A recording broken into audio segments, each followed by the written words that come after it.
Well, it's like smack the track up and leave dents in it. The vocalist busting its blunt instrument spit. The magnificent rappers run. Okay, so yeah, we can talk a bit about like how to structure an approach. What I normally do. So obviously with the opener, a lot of guys kind of put a lot of emphasis on the opener when really it's not that big a deal. Yeah. When really like the opener's not really that big of a deal. The way, you notice in my videos I say like the same opener every single time, and even in the comments, some of you guys. What is the opener usually? It's just like, assuming this is random, I thought you looked nice, I wanted to say hi. Any kind of variation of that. And I say that every single time. It's a direct opener, it's a compliment. You can't really go wrong with that in the majority of cases, especially if it's like a cold approach, like in a public area, on the street, whatever. But yeah, a lot of guys are like, oh, you use the same thing all the time. It's like, well, yeah, because it works, Yeah. You don't really need to like change something that works well. But like I said, like the opener isn't that important. It's what comes up afterwards, what you're doing afterwards, that's important. Like the opener is really just stating why you're there. Yeah. Just stating why you're there, and that's it. And then she has the option of being like, oh no, I'm married, oh no, I've got a boyfriend, oh, I'm in a rush, whatever, and then leave. Yeah. She has that option, and then you're not just like starting a random conversation with her where she doesn't know what the fuck you want. And then she's at the end, she's like, well, okay, what's going on here? And then you waste like 5-10 minutes just having a little chat, Yeah. So that's the good thing about this way of doing it, I think. Yeah, what you pretty much do that as well, don't you? Yeah, I mean, I usually say like, hey, excuse me, it's a bit random, but I just saw you. I thought you looked kind of cute, so I say kind of cute. That's what I usually say. So I'm not like, you look fucking sexy. Like that's too direct. Well, that's too uncalibrated. Like you're fucking hot. Like that's just too much. Some guys do that, but like you look kind of cute, or yeah, you look pretty. Yeah, I like your style.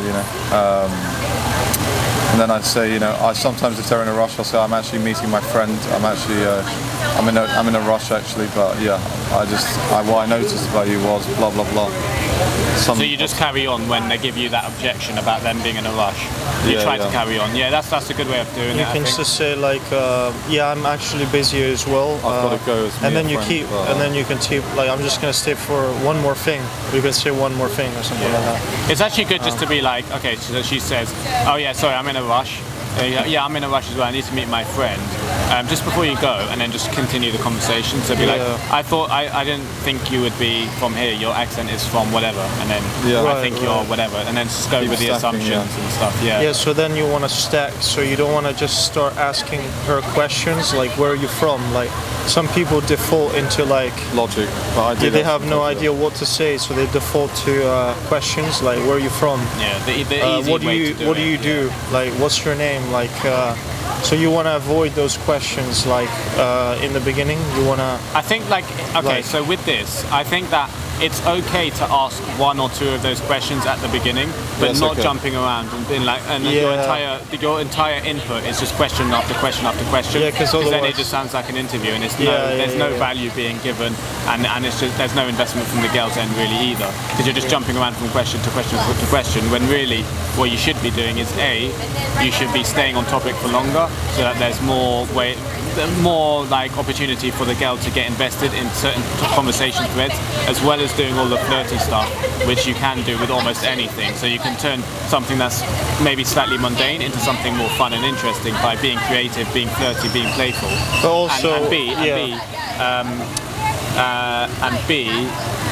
I forgot what my other point was. But what you're doing is when you're stacking, like you start talking about what you noticed about her, or you just tell a story. I mean, you give value basically since the beginning.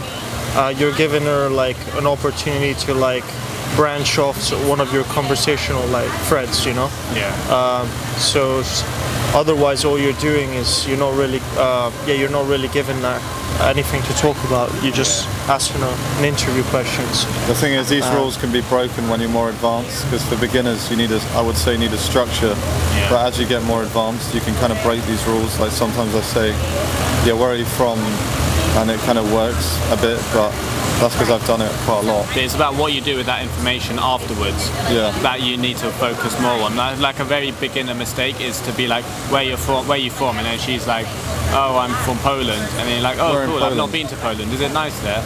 Oh, okay, cool. So how long are you here for? And then it's like you've already moved on. It's like you don't stay in the topic. Yeah, you don't stay in the topic long enough. Yeah. Yeah, and you immediately go on to the next. Yeah. And the thing is with questions is that you should ideally combine questions with assumptions. So like almost every question that you can ask, that you could potentially ask, you can reframe as an assumption. And that's way more fun and playful and more engaging if you combine it with questions. So like instead of saying, what do you do for a living? You assume, I think you're a ballerina. Exactly, yeah, like you guess or something like that. Or like, instead of where are you from, I think you are from Estonia because of your polar bear jacket or some crap like that, whatever. So almost any question can be reframed as an assumption, and you should be combining ideally more assumptions with questions. And it doesn't necessarily, because obviously traditionally with like the London Daygame model, it's like you do the opener and then you start off with the assumptions afterwards, but you can interweave that later on in the conversation. So if you want, you can ask a question at the beginning, but just don't be only asking questions. That's the main point. Then you want her to like invest. Vibing on the topic a bit. This is all the London Daygame model. Vibing, investing.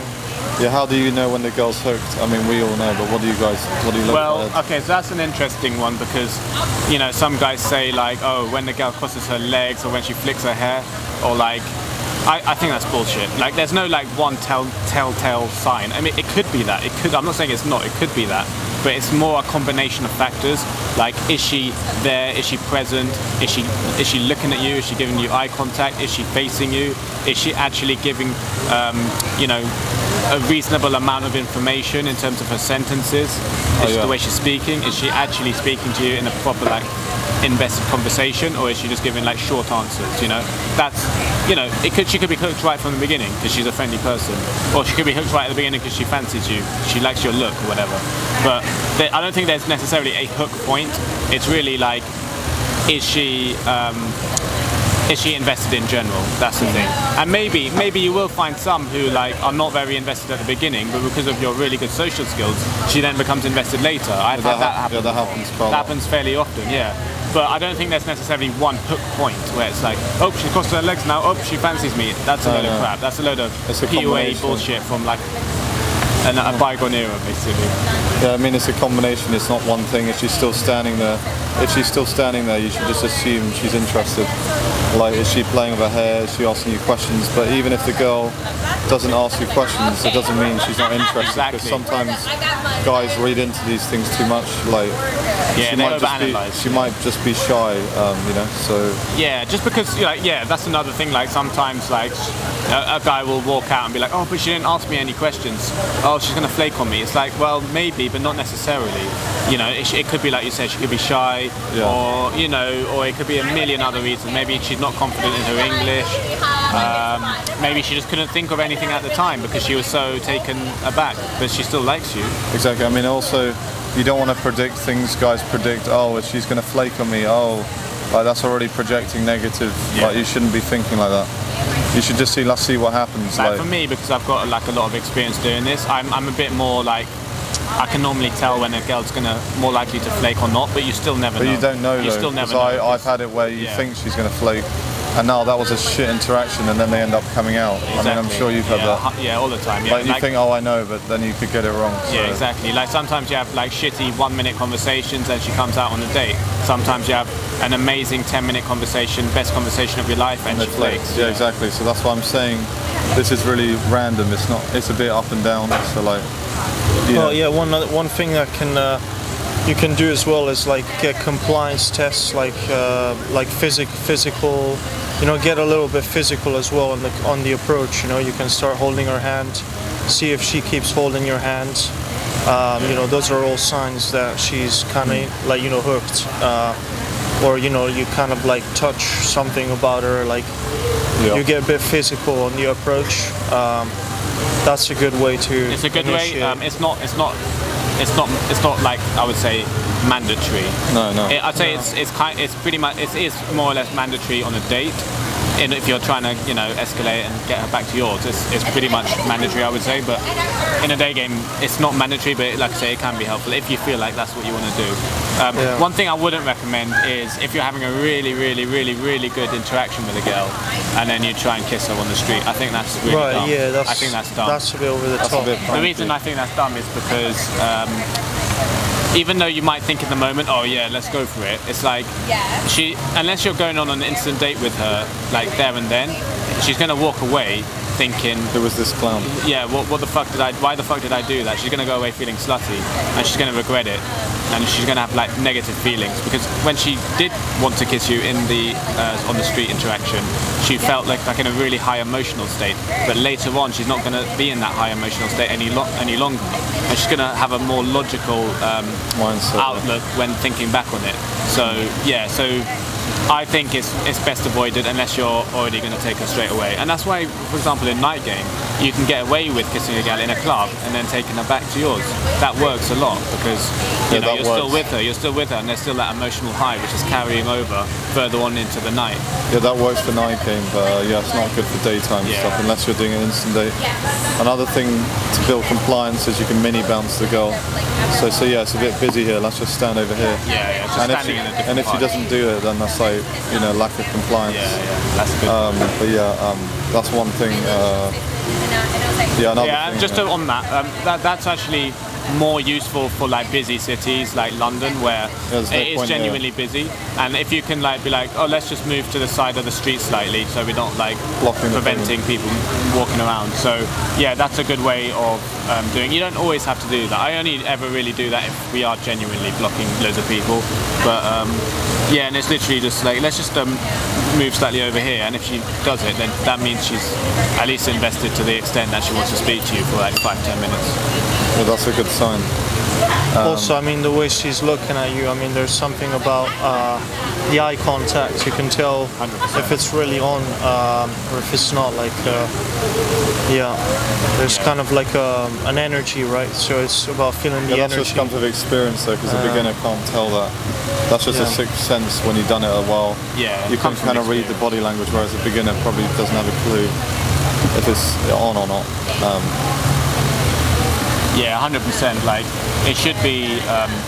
With experience, you understand more about like whether this one's actually worth pursuing more, or whether she's like really not interested. And a lot of that comes down to her non-verbal communication. Like IOIs, and they call it IODs, all this bullshit, like indicators of interest, indicators of disinterest, and the approach would be she's looking away, like doing this, she's not even looking at you, or she's just texting, or she picks up the phone in the approach, and or even turning away from you, facing away from you. And the classic one is drifting away from you, like gradually walking away from you. Or her toes are just moving away, like exactly. Then you could persist a bit, but that's generally not worth it. I think it's worth at least trying once more. Just be like, just before you go, one more thing.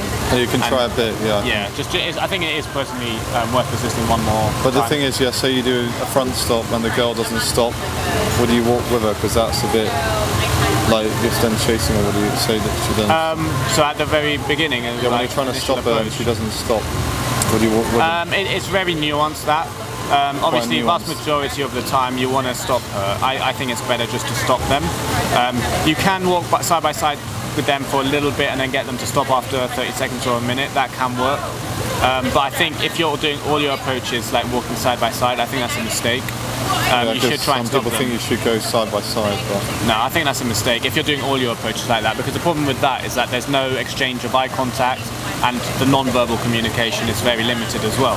So eye contact is really huge with this, and that's actually what creates a lot of attraction.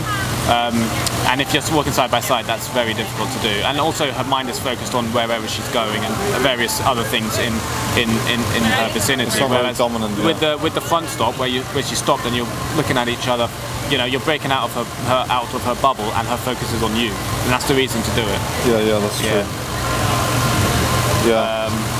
But I think that's You're also kind of opening strong, when you front stop a girl. Like, it's more Yeah, it's more of a strong, masculine. more masculine than just like walking side by side. 100%, yeah. And also, but on the point about like walking side by side, I think that should be a plan B. So let's say she's like, I'm really busy right now, but it's not like in a really kind of like get the fuck away from me kind of vibe. It's more like I am genuinely just really busy right now. Sometimes I will just walk side by side and be like, okay, let's walk and talk. And then that way you can actually have an opportunity to actually walk in that direction with her.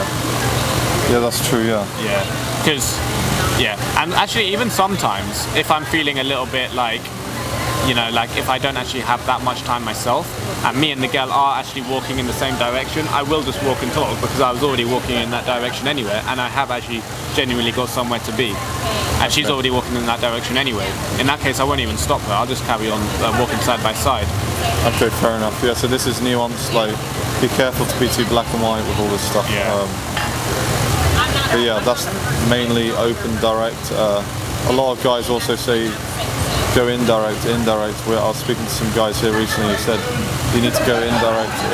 But to be honest, in a busy city, I would not recommend indirect much. I mean, I think it's a bit gamey. What do you think? No, I think that it's okay sometimes. No, I think like with indirect, I don't recommend it on the street. I think it's a load of bollocks on the street. It's a bit on bollocks. the street it's a load of crap. Like you want to snap her out of what she's doing. You want to be direct. She hasn't got much time. She's already walking somewhere most likely. So you want to get her out of whatever. Yeah, I mean it's a bit. It's really and you have to just state why you're there, man. You can't just make up some crap like I want to know the time or I want to know directions. So like, that wasn't really what I wanted to say to you. She's gonna know that like you're just like a bit of a weasel if you say that, and it's not. It just doesn't fit the whole like masculine, confident frame that you should be portraying to the girl. And that's what the director kind of manages to do for you. However, when I think that indirect openers are useful is for in more nuanced situations, like for example in an art gallery. Let's say you pick up a girl in an art gallery, you approach a girl there. I think going indirect is actually genuinely useful and probably better than direct. Or in a train maybe. In a train. Maybe. Or airport or something. Possibly, yeah, potentially, yeah. But certainly in like in an event space, like an art gallery, maybe a concert or something, or something like that. Not shops.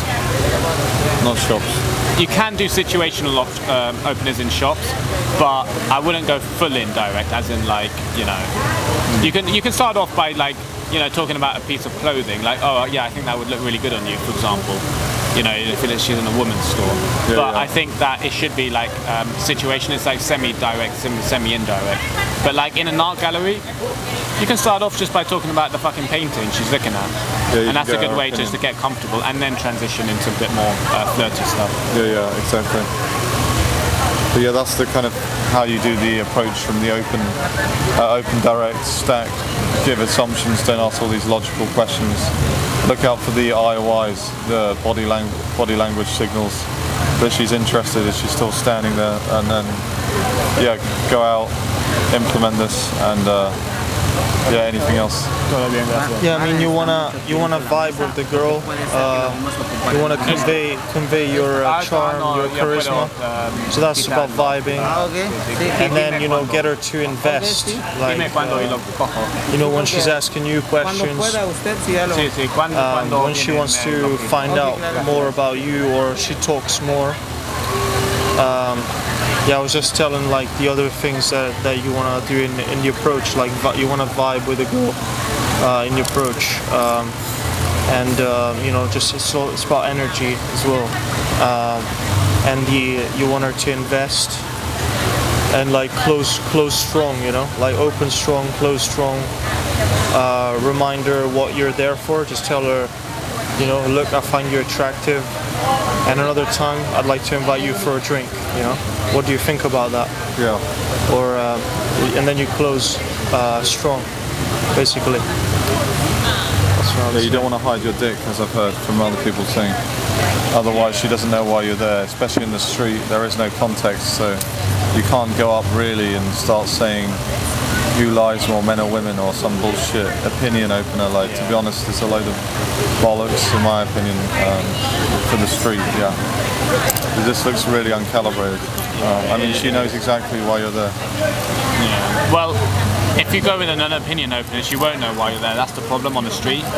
But you know, I think like in a club environment, you can literally open with anything, and she would probably know why you're there. Oh, in a club, yeah. In a club, It's yeah, already you can literally sexual, open with that's right. anything, and she would know why you're there. Oh. But in the street, no, it's not the case. Because there's random people like just coming up to her, selling her shit and all kinds of stuff. Okay. Because Mystery was saying, he was saying opinion openers, because it's like you don't want to show you're interested, you want to show you're interesting, something like that. Yeah. Cheers for watching.